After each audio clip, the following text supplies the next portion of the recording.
Dentro de las estructuras criminales, subir de rango implica muchas veces la muerte. De eso hablaremos hoy. Y además, Gobernación insiste en millonaria compra de armas a empresa vinculada a ministra.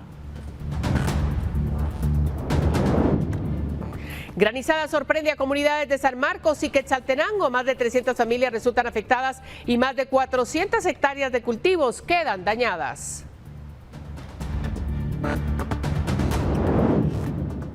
Empleado es condenado por la muerte de su jefe. Tribunal le impone 8 años de prisión tras riña captada en video. Intentó evadir la justicia internándose en hospital psiquiátrico, pero fue detenido. Otro implicado sigue prófugo. Miembros de la Mara Salvatrucha mueren en la prisión sin señales de violencia. La Fiscalía investiga un posible envenenamiento como parte de una purga interna ordenada desde la cúpula criminal. Este patrón de muertes silenciosas preocupa al sistema penitenciario. No se pierda Diario Criminal. Inundaciones en Texas dejan más de 100 muertos, incluyendo 27 niñas de un campamento. Los rescates continúan mientras surgen nuevas alertas por más lluvias.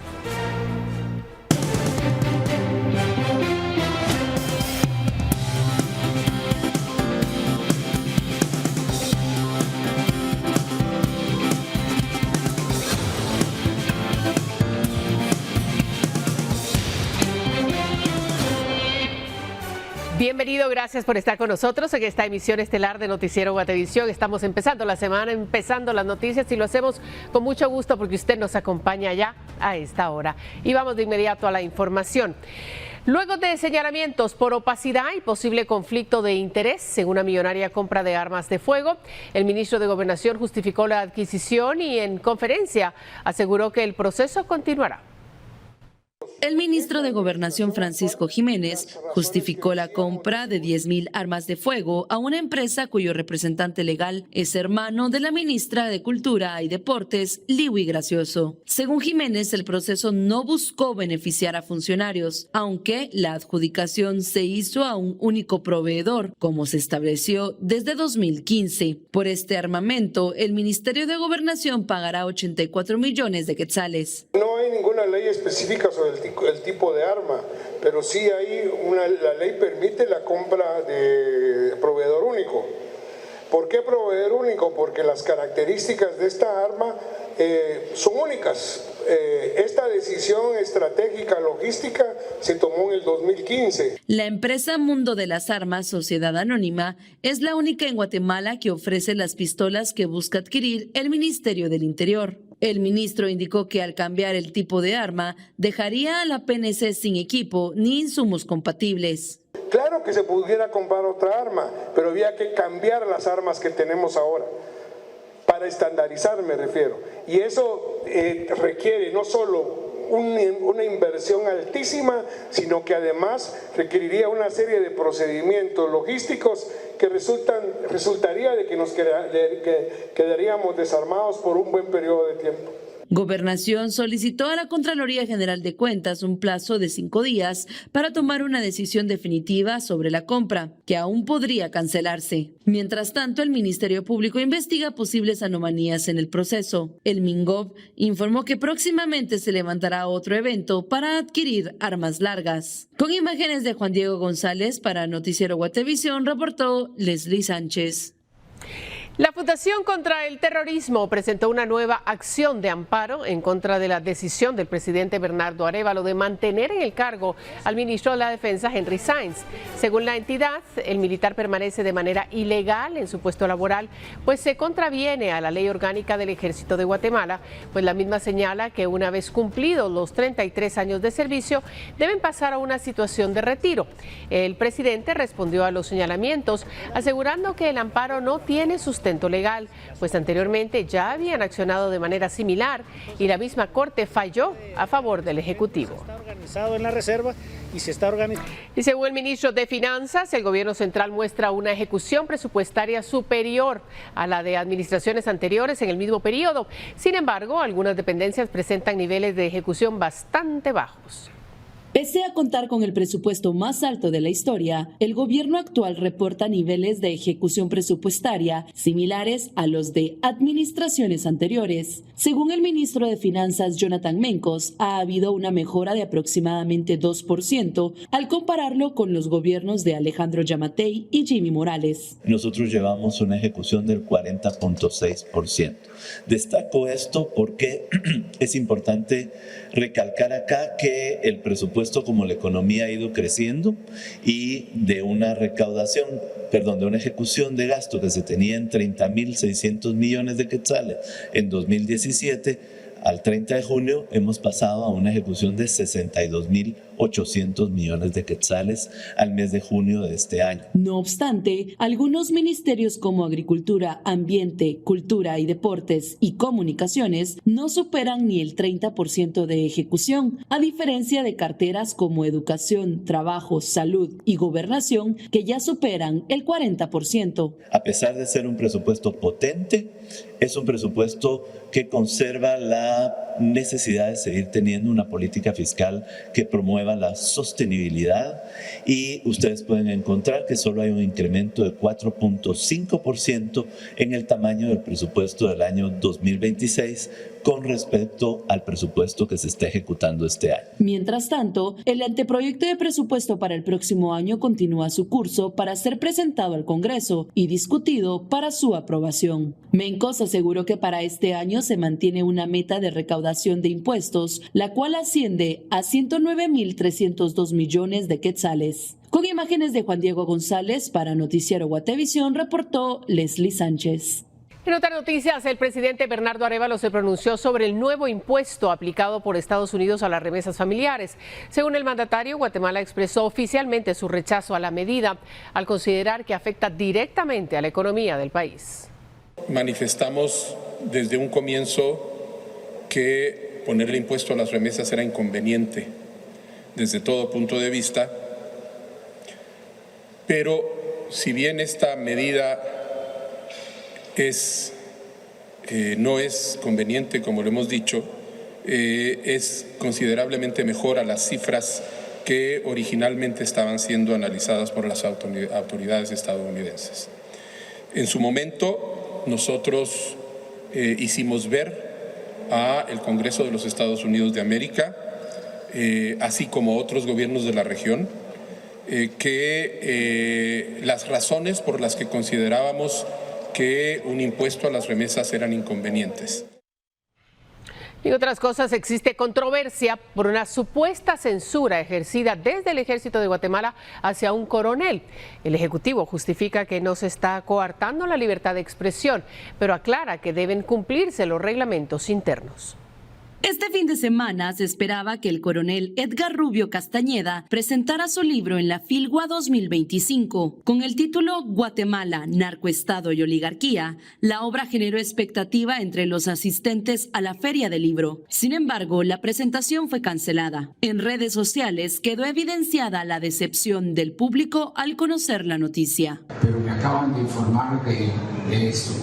Esperamos que en el corto plazo se resuelva el asunto de parte del coronel y del Ministerio de la Defensa y podamos organizar alguna presentación del libro, y seguramente pues firman del libro de parte del autor. Yo le planteé al coronel la posibilidad de comentar acá el libro, pero lo que me planteo es que pues la orden es que no se debe hablar en público en este momento del libro. Más ninguno de ustedes está impedido a comentar el libro en sus redes sociales. El presidente Bernardo Arévalo justificó la decisión, argumentando que, según los reglamentos militares, los oficiales en servicio no pueden participar en eventos que puedan interpretarse como políticos. Y este es un tema legal.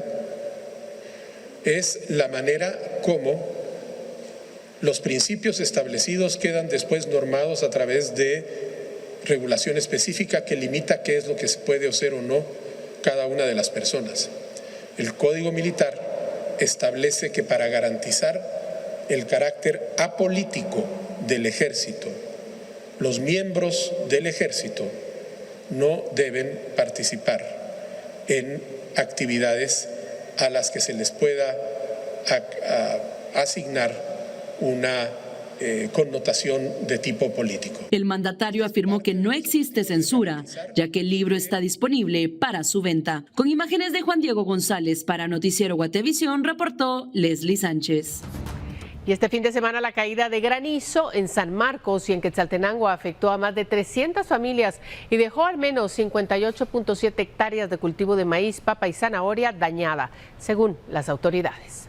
Varios vecinos de Palestina de los Altos en Quetzaltenango y de 3 municipios en San Marcos fueron sorprendidos durante el fin de semana por una fuerte lluvia acompañada de granizo.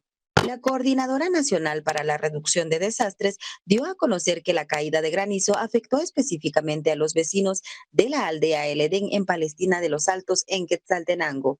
En San Marcos, los municipios de Concepción, Tutuapa, Tajumulco, San Antonio, Zacatepeques fueron los más afectados con la caída de granizo, ya que se reportaron daños en los techos de vivienda y en los cultivos. El MAGA informó que en el municipio de Palestina de los Altos, la caída de granizo afectó los cultivos de papa y maíz en la aldea El Edén. Se estima que en promedio son 26 hectáreas afectadas y el cultivo de maíz se estima una afectación de 32 hectáreas. Asimismo, en el departamento de San Marcos se reportaron 3 municipios afectados. En Concepción, Tutuapa se reportó 170 hectáreas de cultivo de maíz, hortalizas y sistema aéreo de riego afectados.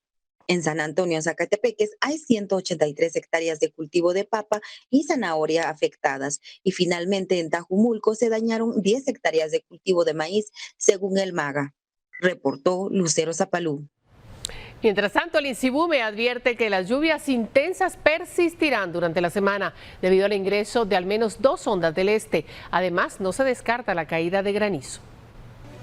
La caída de granizo registrada en Occidente podría repetirse en los próximos días. Así lo advirtió el INSIBUME, debido a la combinación de altas temperaturas, ingreso de humedad y fuertes corrientes ascendentes, condiciones que favorecen la formación de tormentas. Cuando tenemos entrada de humedad y altas temperaturas suele presentarse y formarse una nube que conocemos con el nombre de cumulonimbus.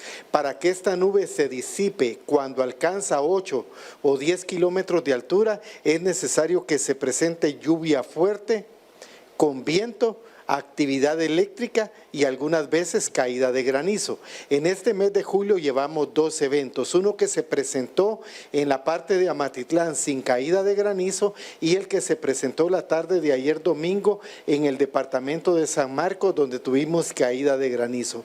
Es importante tomar en cuenta que asociado a la entrada de humedad y altas temperaturas, estos fenómenos se pueden seguir presentando, especialmente en lugares donde superen una altura sobre el nivel del mar de 1.200 metros.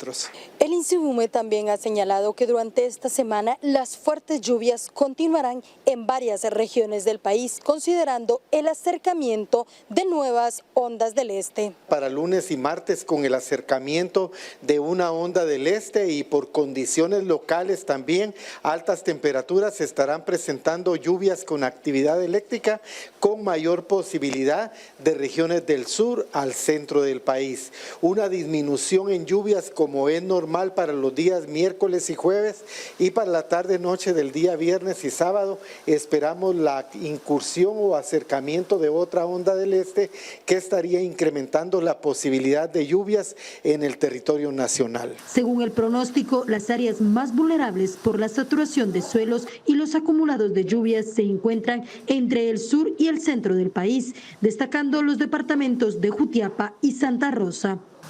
Con imágenes de Oscar Vázquez, reportó Andrea Domínguez.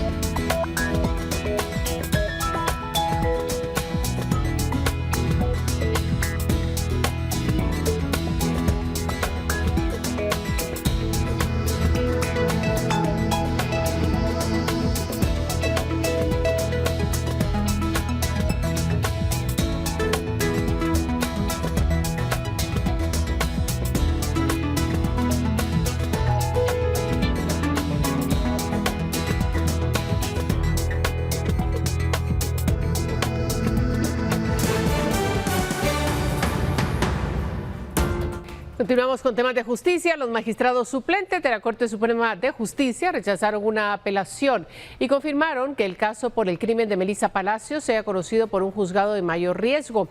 El pleno extraordinario fue convocado para resolver el recurso presentado por la defensa de María Fernanda Bonilla y Luis Marroquín, principales sospechosos de la muerte de la joven ocurrida en julio del 2021. La defensa buscaba revertir la resolución de la Cámara Penal que el pasado 9 de junio ordenó trasladar el caso de los juzgados de Chiquimula a un juzgado de mayor riesgo en la capital.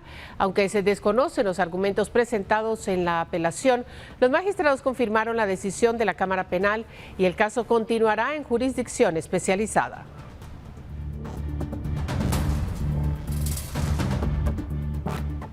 Y a puertas cerradas se realizó la audiencia de primera declaración de Luis Francisco Ortiz Cepeda y María Teresa Gudiel Araiza, señalados de estar implicados en el crimen de Claudina Velázquez.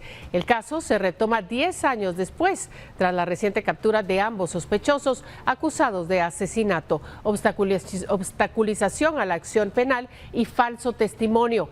Debido a la reserva decretada en el expediente, no se conocen los hechos específicos que el Ministerio Público les atribuye.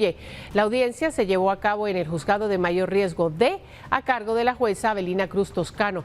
Claudina Velázquez, de 19 años, desapareció el 20 de agosto del 2005, luego de asistir a una fiesta con amigos. Su cuerpo fue localizado al día siguiente en un terreno baldío con señales de violencia.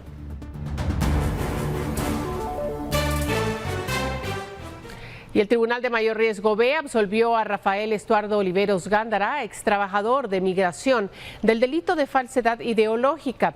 Según la investigación, se le acusaba de haber emitido de forma ilegal un pasaporte a un ciudadano salvadoreño, quien logró salir del país con ese documento, pero más tarde fue capturado y condenado en Venezuela por otros delitos. Durante el fallo, el tribunal reconoció que el documento fue extendido de manera irregular, pero concluyó que no existían pruebas suficientes para vincular a Oliveros Gándara con la comisión del delito. El Ministerio Público había solicitado una condena de 2 años. Sin embargo, tras el veredicto, el caso quedó cerrado a favor del acusado. Este despido de esta fiscal dijo. Un tribunal declaró culpable a Juan Antonio Leiva por su participación en la muerte de su jefe, ocurrida durante una riña. Según la investigación, Leiva y otro compañero lo agredieron durante una discusión y la víctima falleció minutos después. Este es el momento en que Juan Antonio Leiva es trasladado al preventivo para varones de la zona 18, luego de ser sentenciado a 8 años de prisión inconmutables. El Tribunal 10º de sentencia lo declaró culpable por la muerte de su jefe, un ciudadano chino, durante una riña ocurrida en diciembre de 2024 en un local comercial de la zona 1 capitalina. La condena fue por homicidio en riña tumultuaria, lo que significa que no hubo una intención directa de matarlo, pero sí responsabilidad penal por su participación en los hechos. Imágenes de una cámara de seguridad muestran cómo inició la discusión, luego de que el jefe supuestamente le llamara la atención a Leiva por incumplir con el horario laboral. La confrontación escaló hasta convertirse en una pelea, en la que también participaron otros trabajadores. En el video se observan empujones, golpes y finalmente el momento en que la víctima cae al suelo y ya no logra levantarse debido a la agresión. Leiva fue capturado el 16 de enero a las afueras del Hospital de Salud Mental Federico Mora, donde se había intentado internar para evadir a la justicia, alegando problemas mentales. Sin embargo, una evaluación determinó que estaba en pleno uso de sus facultades y podía enfrentar un proceso judicial. Se informó además que hay otro implicado en el caso quien continúa prófugo. La audiencia de reparación digna fue programada para el próximo 10 de julio. Con imágenes de Emilio Chang, informó para Noticiero Guatevisión, Elmer Vargas.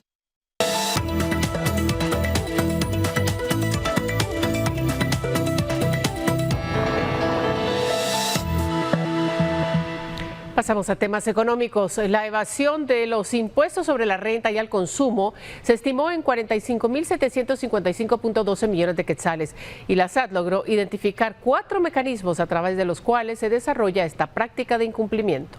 El monto de la evasión fiscal en Guatemala, correspondiente al impuesto sobre la renta y al impuesto al valor agregado, representó 45.755.12 millones de quetzales, según la actualización de los reportes sobre el incumplimiento de ambos tributos. El informe de estimación de la productividad, eficiencia e incumplimiento del ISR e IVA corresponde al ejercicio del 2024 y tiene como objetivo analizar el monto que no se logra recaudar por cada uno de estos impuestos. Se utilizan modelos para el cálculo del consumo de bienes y servicios, las compras exentas, el monto gravable, la base imponible y la cobranza efectiva.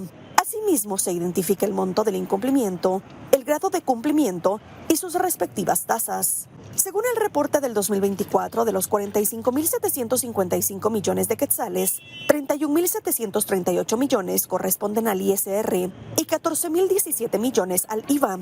El reporte detalla los 4 mecanismos de evasión fiscal detectados para ambos impuestos. El primero, persisten agentes económicos en todos los sectores con un aporte fiscal bajo o nulo. El segundo, contribuyentes que declaran pérdidas recurrentes sin justificación económica. El tercero, agentes económicos que reducen artificialmente su base imponible. Y el cuarto, existencia de estructuras que generan crédito fiscal apócrifo mediante facturas válidas que respaldan transacciones falsas o aparentes. Estas prácticas afectan no solo la recaudación, sino también la equidad del sistema tributario y distorsionan la competencia entre empresas, reconoció Werner Ovalle, titular de la Superintendencia de Administración Tributaria. El funcionario reiteró que más allá de los resultados generales que evidencian los estudios de incumplimiento, se conoce que a pesar de los esfuerzos institucionales, persisten agentes económicos y tributantes en todos los sectores productivos con un aporte al fisco bajo o nulo. El administrador tributario recalcó que ante esta realidad es innegable la necesidad de continuar fortaleciendo los mecanismos de control, fiscalización y análisis de riesgo. Con información de Urias Gamarro para Noticiero Guatevisión, Paula Osaeta. Dentro de las estructuras criminales, subir de rango implica muchas veces la muerte de otros miembros. Cada pandilla tiene un sello personal para atribuirse el crimen. En la Mara Salvatrucha, la reestructuración del poder es una de las causas más frecuentes. En el siguiente reporte le damos más detalles. Autoridades investigan el crimen de la familia González. El cadáver fue localizado en el interior de la casa ubicada. Todas las evidencias recabadas fueron empaladas por las autoridades para la investigación. La escena del crimen fue protegida por investigadores y fuerzas de seguridad.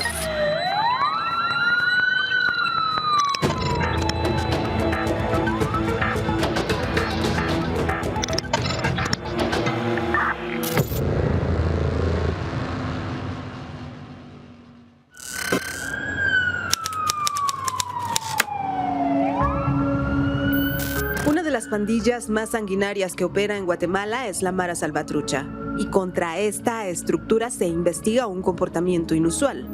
Cómo esta estructura de manera silenciosa ha descartado a sus miembros asesinándolos en prisión.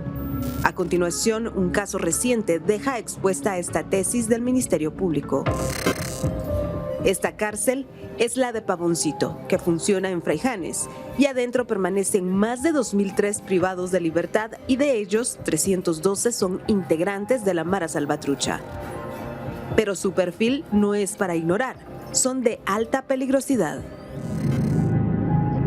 El 23 de mayo último, 4 de sus miembros murieron adentro de este penal. Ese viernes, en el anexo de la prisión, los privados de libertad presentaron dolores estomacales y náuseas. Seguido de eso, murieron. Al principio se pensó que los decesos fueron por causas naturales. Lo sospechoso del caso para los investigadores fue que las víctimas se conocían y eran miembros activos de la MS. Helmut José Zapón Ramos, Henry Giovanni Vázquez Bach, Denis Ken Escobar Olivares y Brandon Noé Martínez son los reclusos que murieron en similares circunstancias. La muerte no fue violenta, pero sí inusual. Ese día, fiscales del Ministerio Público procesaron la escena y no hallaron indicios que sugirieran un ataque y tuvieron que llevar el caso al análisis forense para desenredar el misterio. El Instituto Nacional de Ciencias Forenses fue el encargado de evaluar los cadáveres y con los resultados de la Fiscalía de Santa Catarina Pinula le dieron un giro al caso. De la muerte natural pasan a la tesis del envenenamiento de 4 pandilleros de la MS. Dentro de la investigación que está desarrollando la Fiscalía Municipal de Santa Catarina Pinula, manejamos la hipótesis de que estas personas fueron obligadas a tomar algún tipo de químico para provocarles los daños internos que sufrieron según el resultado de la necropsia.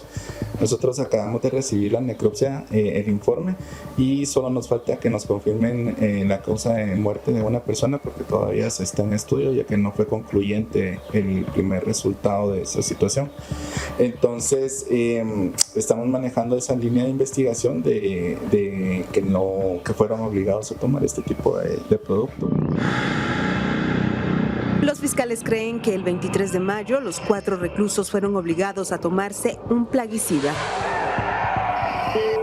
Estas pastillas que usted ve en mi mano son las pastillas que se utilizan para curar maíz. Su principal compuesto es el fosfuro de aluminio, que se utiliza para tratar plagas en granos básicos.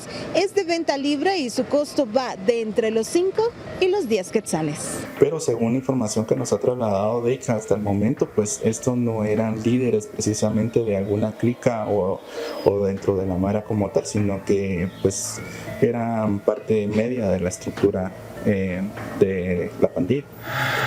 A continuación se explica cuál es el protocolo que se aplica al momento de evaluar a los cadáveres con sospechas de envenenamiento. Una vez ingresa el cadáver a la morgue del INASIF, nosotros ya tenemos procedimientos instructivos, protocolos para necropsias de diferente índole. Una vez ingresa el cadáver, pues el médico encargado es el que realiza la necropsia acompañado de un técnico en tanatología. Efectúa lo que es la necropsia, la disección de órganos, también toma lo que son muestras de fluidos, de contenido gástrico, de orina, de sangre. A veces también se toma muestra de humor vítreo y de ciertos órganos para poder concluir en lo que es la causa de muerte. Con detalles de la causa de muerte surge la interrogante: ¿quién mató a los reclusos? Una de las hipótesis es que los pandilleros fueron asesinados por la reestructuración interna de la pandilla, una orden que habría provenido del Consejo de los 9, la cúpula que rige a los salvatruchas. Este no es un caso aislado en la MS, sino un patrón que a los fiscales encendió las alarmas y ahora han pedido más detalles al sistema penitenciario de la muerte de los privados de libertad. El 7 de mayo del 2024, en la cárcel de Pavoncito, mueren 2 reos y pandilleros de esta estructura: Carlos Giovanni Rivera Muñoz, de 29 años, y Jefferson Bernardo Escobar Gómez, de 21. Hace 3 años ocurrió algo similar. El 12 de septiembre del 2022, 4 reos de esta pandilla murieron envenenados durante el almuerzo y fue la misma prisión, Pavoncito. Las víctimas fueron Carlos Danilo Rosa Celada, de 25 años, Jonathan Alonso Mejía Villanueva, de 20, Osman Joel López Chanchabac, de 25, y Luis Fernando Oliva González, de 26. En los últimos 5 años, el INASIF por intoxicación o ingesta de plaguicidas ha registrado 976 muertes a escala nacional. En lo que va del 2025, van 69 víctimas mortales. ¿Qué motivaron los asesinatos? La discordia está bajo investigación y quizá nunca se encuentre la respuesta.